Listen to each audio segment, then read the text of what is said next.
Shalom chez vous, soyez tous bénis dans le nom puissant du Seigneur Jésus. Effectivement, nous ne sommes pas dans les studios de Lumière du Monde Télévision, vous le voyez très bien, nous avons la bénédiction du Seigneur d'être à Liège ici pour tourner des émissions, partager des moments merveilleux avec nos frères et sœurs de la Belgique. C'est la grâce du Seigneur et nous en sommes infiniment reconnaissants. Et je sais que ce plateau, il est assez particulier, il est très beau, il est verdoyant et vous savez, on reçoit des personnes, des personnalités d'exception et de qualité dans le Seigneur sur les plateaux du Wake Up. Et c'est ainsi que j'ai aujourd'hui la grâce et la bénédiction d'avoir avec moi, vous savez, c'est le papa de la maison, le bishop Jean Chitea. Bonjour papa. Bonjour. Oh, quel plaisir, quelle odeur. Ah, quelle joie nous avons aussi. Ben oui, mais là on est reçu par l'église, par les frères, on est tellement content de vous voir. Amen, amen. Et puis, on va parler biologie. C'est spécial, hein, parce qu'en général, on associe ce type de métier-là à des hommes, mais il y a une maman. Elle est enseignante à l'université. Elle, c'est maman Marie-Claire. Bonjour, maman. Comment allez-vous? Je vais bien par la grâce de Jésus. Alors, quel métier extraordinaire. Okay. Moi, je suis trop fan des femmes leaders dans des secteurs assez particuliers. Et puis, c'est un visage que vous connaissez dans la musique, dans l'adoration, dans la louange, quand elle nous emporte, quand le Seigneur l'utilise, et particulièrement, elle va nous parler d'un autre métier, d'une autre corde à son arc. C'est Andrea. Bonjour Andy. Bonjour Prisca. Voilà, c'est comme ça, moi je l'appelle Andy. Alors, aujourd'hui, tu vas nous révéler tes talents dans l'esthétique. On peut dire. Est-ce que les frères, ils savent que tu es esthéticienne là? Bon, pas tous en tout cas. Ils savent pas que Dieu t'a béni autrement. Et on en parle tout à l'heure. Vous êtes dans Wake Up à Liège. Soyez bénis, soyez bien installés. Comme vous le savez, nous ne pouvons commencer cette émission sans appeler la grâce du Seigneur et entendre sa parole à travers son serviteur. On part maintenant pour Méditons ensemble.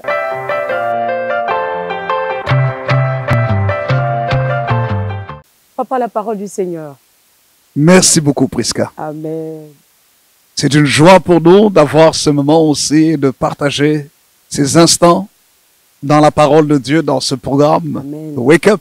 Et je salue chacun de nos téléspectateurs, quel que soit le lieu, le pays, la nation dans laquelle vous vous trouvez, sur Lumière du Monde Télévision, Amen. Le lieu où nous partageons la parole de Dieu dans toute sa plénitude. Que Dieu, notre Père, vous bénisse. Amen. Alors, chers bien-aimés du Seigneur, et en même temps que nous saluons aussi nos bien-aimés ici, Marie-Claire et notre sœur Andrea, nous bénissons Dieu parce que nous avons besoin de la parole de Dieu. Sans la parole de Dieu, nous ne pouvons rien, parce que c'est elle qui a créé les nations, le monde. Et lorsque l'homme a péché contre son Créateur, il y a eu plusieurs voix qui ont commencé à se faire entendre, et ces voix ont sérieusement perturbé l'être humain et l'humanité. C'est pour ça que je voudrais partager avec vous sur ce thème, faire attention aux conseils que l'on reçoit. Parce que dès qu'Adam et Ève ont reçu les mauvais conseils, et particulièrement l'ennemi, le diable, a parlé dans Genèse au chapitre 3 à Ève, elle a accepté le conseil de Satan, le diable, le serpent. La Bible parle du serpent. Et derrière le serpent, nous savons que Apocalypse chapitre 12 nous parle du serpent ancien qui est appelé le grand dragon, qui est appelé aussi le diable et Satan. Et derrière ces conseils qu'elle a reçus, nous sommes tous aujourd'hui dans des problèmes. L'humanité entière a été entraînée dans les problèmes. Donc nous voyons que les parents sont très importants dans le type de conseils qu'ils reçoivent et qu'ils mettent en pratique. Les bons conseils amènent la vie. Les mauvais conseils peuvent créer des problèmes générationnels. Et Adam et Ève ont vécu ces sérieux problèmes dans leur propre génération, alors que Dieu avait créé toutes choses parfaites. Mais malheureusement, ils ont amené leur famille. Et nous-mêmes, qui faisons partie de la famille d'Adam et Ève, puisque tous les hommes sont issus d'un même sang, nous nous retrouvons dans ces problèmes générationnels.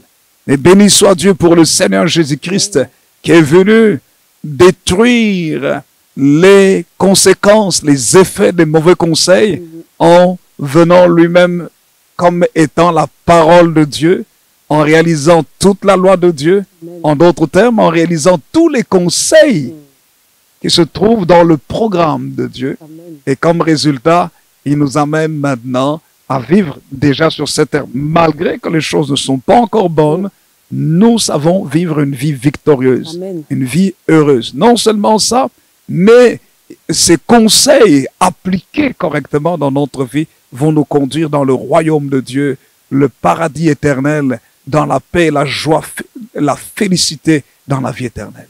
Alors, les conseils sont très, très, très importants.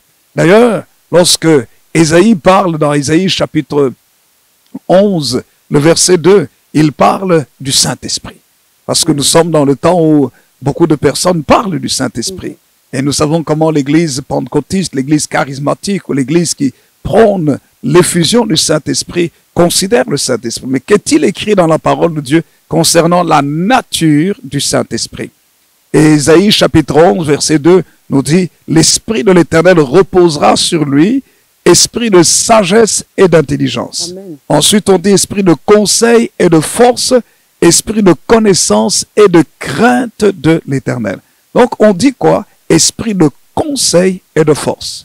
Ça veut dire par là qu'il y a une relation importante entre le conseil et la force. Si nous sommes bien conseillés, nous serons forts dans notre vie lorsque nous appliquons les conseils. Lorsque nous sommes mal conseillés, nous recevons les mauvais conseils, nous serons faibles. Mais le bon conseil va nous amener à vivre la force dans tous les aspects, tous les détails de notre vie. Alors, j'aimerais juste, par la grâce de Dieu, parler très rapidement de 5 personnages ou 5 situations dans la parole de Dieu qui nous montrent l'importance des conseils. Que lorsque nous choisissons d'écouter les mauvais conseils, même des plus proches, nous pouvons connaître des sérieux problèmes dans notre vie. Le premier, c'est Abraham. Abraham, le père de la foi. Mais cela ne veut pas dire par là que parce qu'on est père de la foi, que nous ne devons pas faire attention dans notre vie. Il a reçu l'appel de Dieu, Genèse chapitre 13, comment il est parti de la Mésopotamie, il est arrivé dans le pays de Canaan, Genèse chapitre 12, et Dieu lui a fait des promesses. Et parmi les promesses que Dieu lui avait dit qu'il lui donnerait des enfants et qu'il bénirait sa postérité, et que toutes les familles de la terre seront bénies en sa postérité, dans ses enfants. Mais il part, mais il n'a pas d'enfant. Il est âgé, il a 75 ans quand Dieu l'appelle. Son épouse en a 65, l'âge de la ménopause déjà consumé, et les années passent. L'enfant ne vient pas. Et voilà qu'à un moment donné, pour aider, entre guillemets, la parole qu'il avait reçue de Dieu, son épouse lui donne un conseil. Dans Genèse, chapitre 16, on nous parle de Sarah, son épouse, qui lui donne un conseil. Et elle le force à appliquer ce conseil-là. Il est écrit, Genèse chapitre 16, versets 1 et 2, « Saraï, femme d'Abraham, ne lui avait point donné d'enfant. Elle avait une servante égyptienne nommée Agar. » Verset 2 nous dit, « Et Saraï dit à Abraham, voici l'Éternel m'a rendu stérile. Viens, je te prie, vers ma servante. Peut-être aurais-je par elle des enfants. » Et la Bible dit, Abraham écouta la voix de Saraï. Elle a accepté le conseil de Saraï. Mais nous connaissons tous les conséquences. C'est que Agar, la servante, après que je sois vue enceinte, elle était une mère porteuse. Oui, parce qu'elle portait la semence de son patron. La semence d'Abraham. Elle a fourni l'ovule. Elle a fourni son estomac, son ventre, son utérus, sa matrice, elle a fourni. Et bien sûr, elle était servante, donc elle était payée. Mais à un moment donné, les choses changent. Au lieu que le service ne continue, elle se prend maintenant pour la femme légitime. Et quelque part, elle nargue sa maîtresse. Et le résultat, vous le connaissez, on l'a chassé. Ça a été problématique. Et quand l'enfant est né, l'enfant aussi a causé des soucis. Ils ont dû être chassés. Et Abraham ne voulait pas, ça causait un problème dans le couple. Parce que quand Sarah a demandé qu'on renvoie la femme et son enfant, Abraham dit, mais je ne peux pas renvoyer mon enfant. Ah, mais ce n'était pas l'enfant de la promesse. L'enfant qui venait du conseil de sa femme. Et ça crée des tensions dans le couple. Des mauvais conseils donnés par l'épouse peuvent créer plus tard par ses propres conseils des tensions dans son propre couple. Donc il faut faire très, très, très attention. Surtout quand on a un besoin, les femmes doivent faire attention. Quand on a un besoin, et c'est le fruit des entrailles pour une femme, un enfant, c'est sa vie. Mais tu ne peux pas avoir un enfant à n'importe quel prix. Et Abraham aussi, c'était pour lui comme une réponse. Mais tu ne peux pas avoir une réponse à n'importe quel prix. Un mauvais conseil peut créer des problèmes générationnels. Et c'est ce qui s'est passé avec Abraham. Il a écouté le conseil de sa femme, ça a créé des tensions. Dieu a dit à Abraham, écoute ta femme. Il a obéi. Il a laissé partir la femme et l'enfant, et Dieu en a pris soin. Mais, vous savez quoi? Jusqu'à ce jour, il y a un problème dans les générations.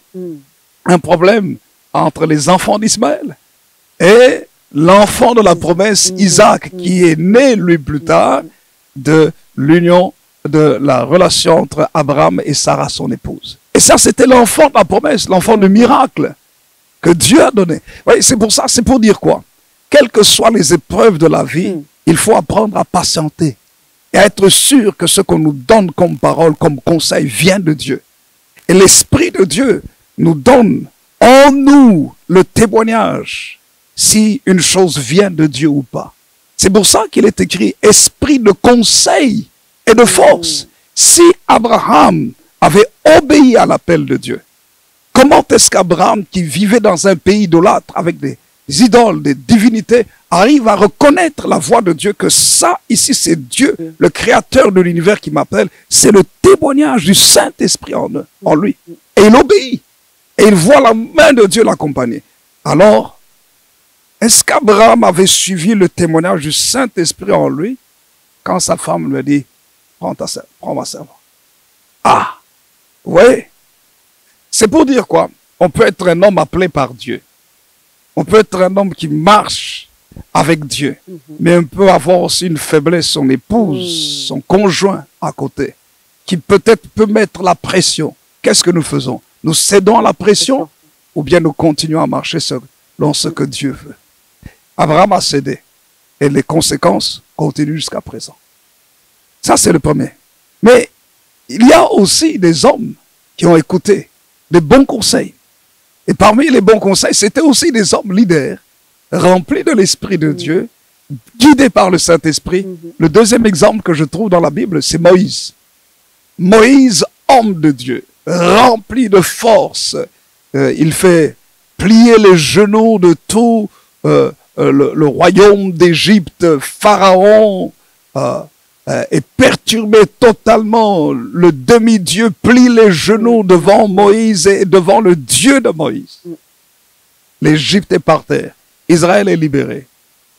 Moïse part avec le peuple d'Israël. Et Moïse s'occupe en tant que leader de beaucoup de gens. Et la parole de Dieu nous dit que Moïse travaille beaucoup. Mais le grand problème, c'est que dans tout le travail que Moïse peut faire, malheureusement, il risque de ne pas arriver au bout. Amen. Et il risquait d'être exténué et empêcher que le programme de Dieu ne se réalise correctement. Mais il ne le savait pas. Qui vient auprès de lui pour lui donner le conseil? C'est son beau-père, Jéthro. Un homme qui est à l'extérieur de la vie active de Moïse. Et quand Jéthro vient dans le livre d'Exode au chapitre 18, Jéthro, son beau-père, ramène la femme et les enfants de Moïse. Qu'est-ce que ça veut dire? Le bon conseiller va rechercher d'abord l'équilibre familial, qui est la base même. L'équilibre de la famille. Et c'est ça qu'il vient faire. Et puis il observe Moïse en train de travailler.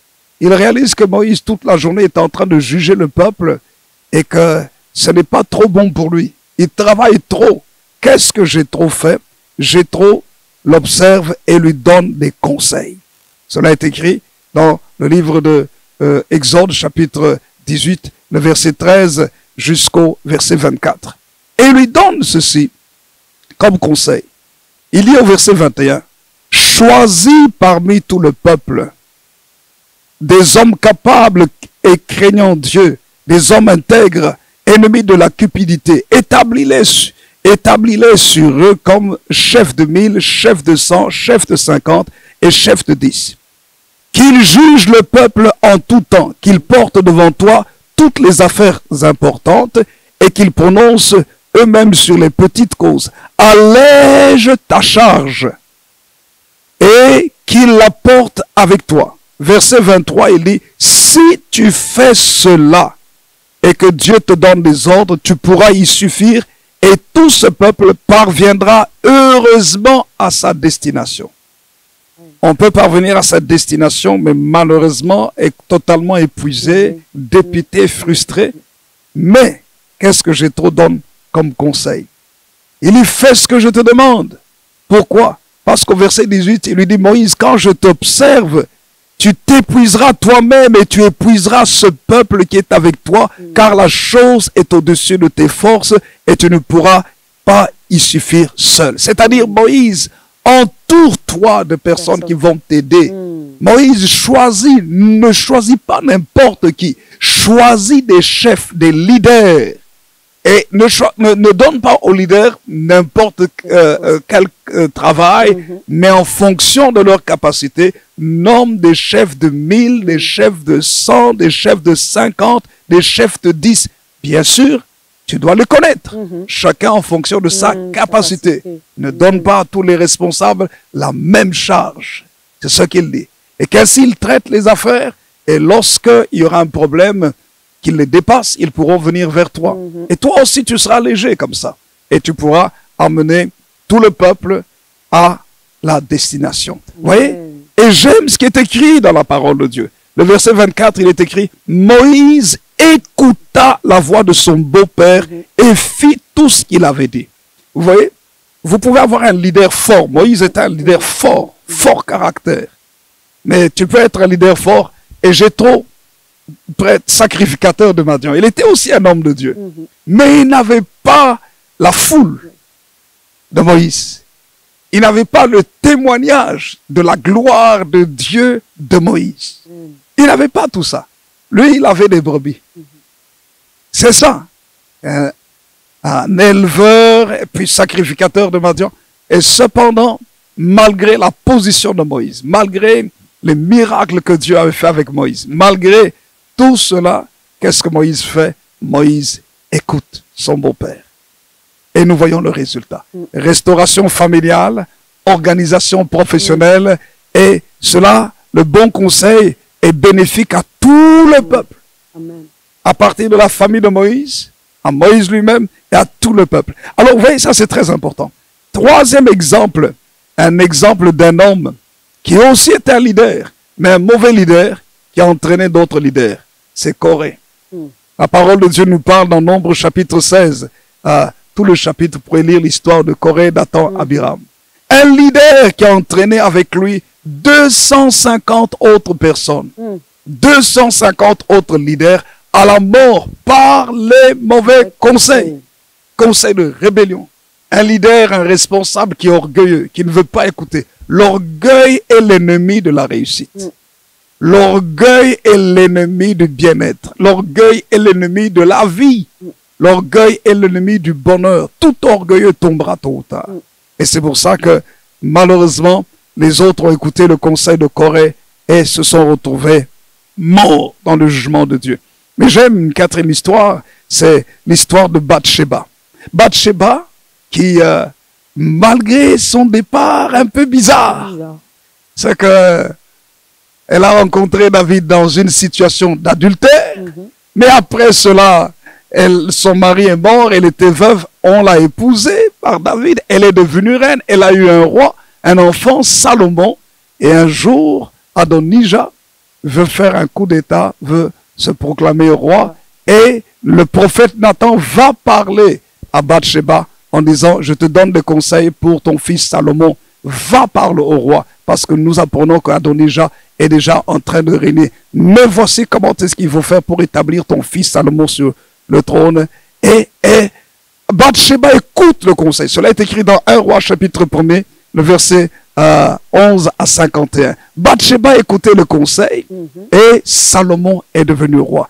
elle a écouté le conseil de Nathan, le prophète, pour l'intronisation du roi Salomon. Et le dernier exemple, et je termine par là, Roboam a écouté le mauvais conseil. Jeune homme, il faut bien écouter les conseils des adultes, des anciens. Mais il a écouté les conseils des gens de sa génération. Cela est écrit dans 1 Roi chapitre 12, le verset 1 à 24. Les anciens veulent dire, qu'est-ce que tu veux qu'on fasse? Tu es en position de roi maintenant. Voilà, allège le joug. Mais il dit, non, non, non, non. Je vais écouter le conseil des jeunes gens. Il écoute le conseil des gens de sa génération qui lui disent, tu dois être dur. Parce que ton père a châtié les gens avec les épines, mais toi, tu vas les châtier avec les scorpions. Il lui dit, et Salomon dit, mon petit doigt est plus gros que le rein de mon père. C'est quoi l'orgueil? Résultat, le royaume d'Israël s'est divisé. Il y a eu le schisme en Israël. Vous voyez ce que les mauvais conseils peuvent produire? La destruction. Jeune homme qui arrive dans la royauté, mais jeune homme qui perd le gouvernement absolu. Que Dieu notre Père vous bénisse et que Dieu bénisse sa parole. Faites attention aux conseils que vous écoutez. Que Dieu vous bénisse. Dieu bénisse sa parole. Amen, amen, amen. Quelle bénédiction. Moi, j'ai envie de dire, faites attention à ce qui entre dans vos oreilles et qui s'introduit dans votre cœur. Vraiment, papa, cette parole-là parle à chacun d'entre nous. J'espère que chez vous, vous avez entendu ce conseil, ce message très puissant du bishop. Et moi, personnellement, ça me donne à réfléchir. On part tout de suite. Vous le savez, hein, on a expliqué tout à l'heure qu'il y a une personnalité qui est là, une maman, qui a un poste assez particulier. On en parle tout de suite dans l'invité de Wake Up.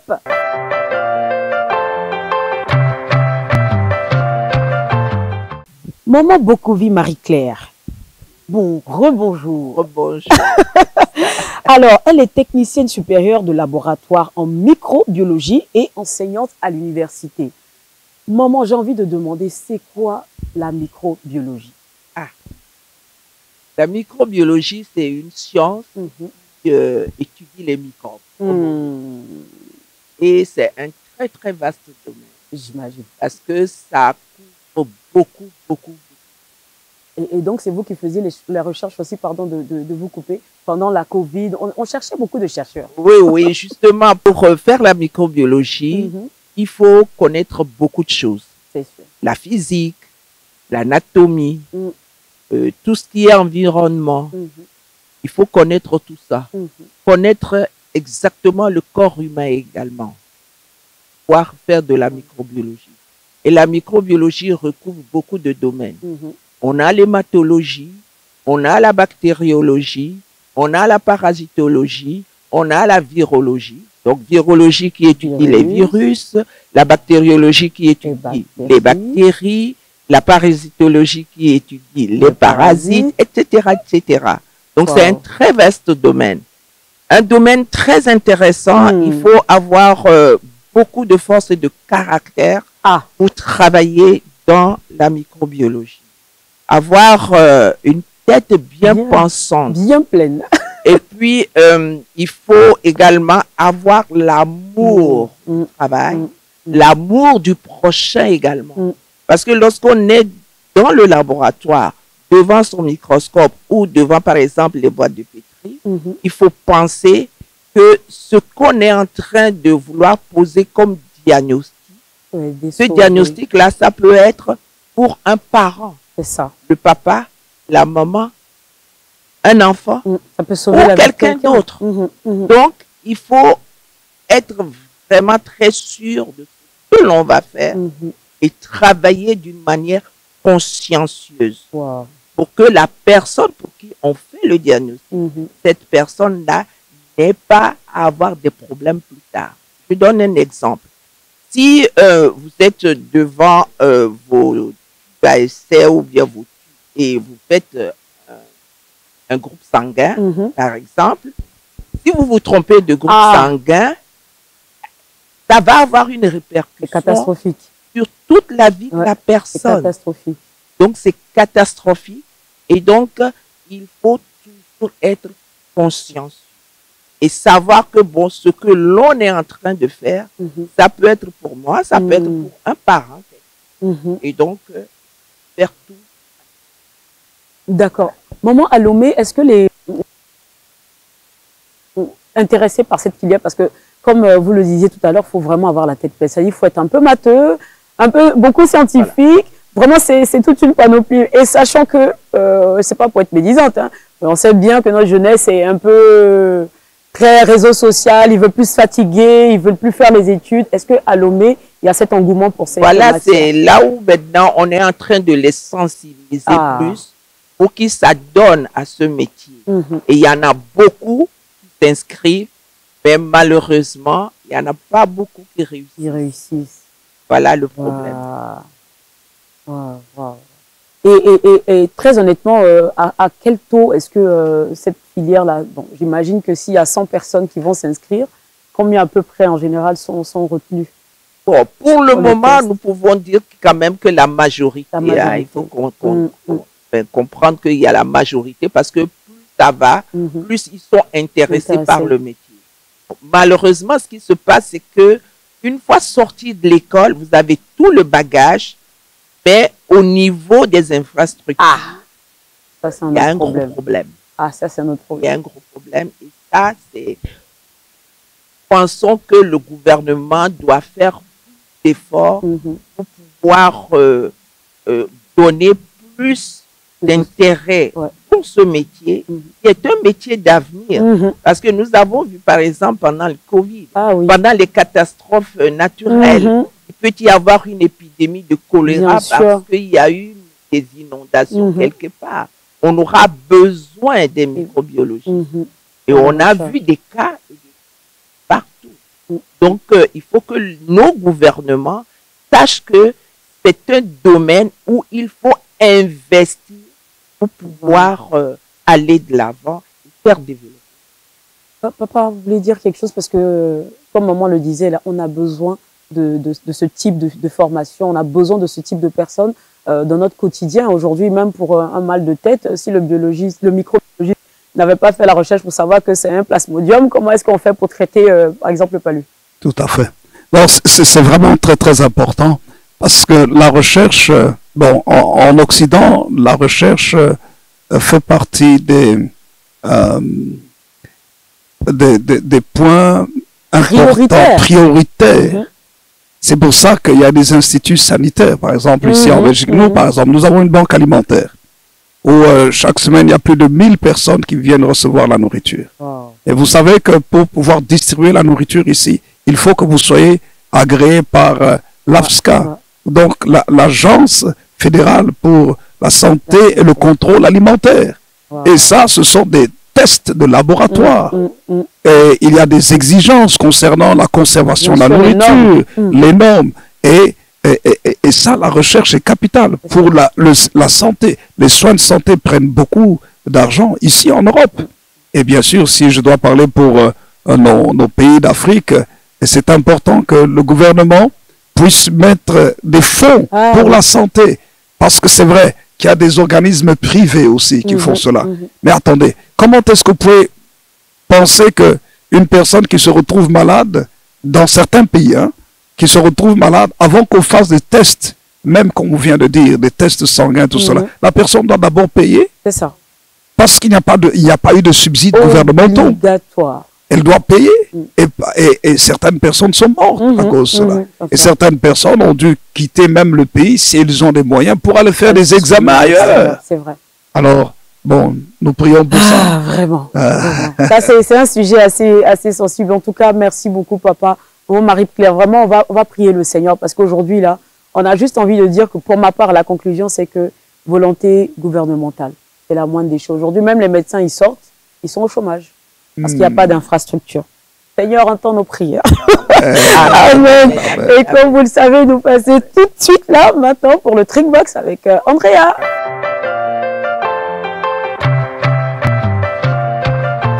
Andy, on parle esthétique. Aujourd'hui, on ne chante pas. Non, aujourd'hui, on ne chante pas. On parle esthétique. Alors, on parle de quoi? De notre peau? Oui, spécialement du visage. La peau du visage est sensible. Oui, très sensible. Il y a toute une routine pour le corps et le visage parce que faut signifier qu'il y a des personnes qui ont beaucoup de problèmes de peau. Donc, faut faire très, très attention à ce qu'on utilise pour le visage ou pour les autres parties du corps. Donc, aujourd'hui, on va parler spécialement de personnes qui aiment se maquiller. Donc, comment nettoyer le visage. Il faut signifier aussi qu'il y a des hommes qui prennent des fonds de teint et tout pour le visage. Donc, eux aussi peuvent écouter ce conseil et savoir comment prendre soin de son visage. Nous n'allons pas parler de la routine skincare du visage, mais de quels sont les produits qu'il faut utiliser pour nettoyer son visage. Et ce que je peux dire sur ça, c'est que il faut connaître d'abord son type de peau. C'est ça. Moi, j'ai une peau vraiment très fragile et je sais qu'il y a beaucoup de personnes comme ça. Et sans oublier que il y a plusieurs saisons dans certains pays, donc il faut savoir aussi la saison et à quel moment utiliser tel produit et tel produit. Donc, on va aller sur quelque chose de simple. Le basique. Oui.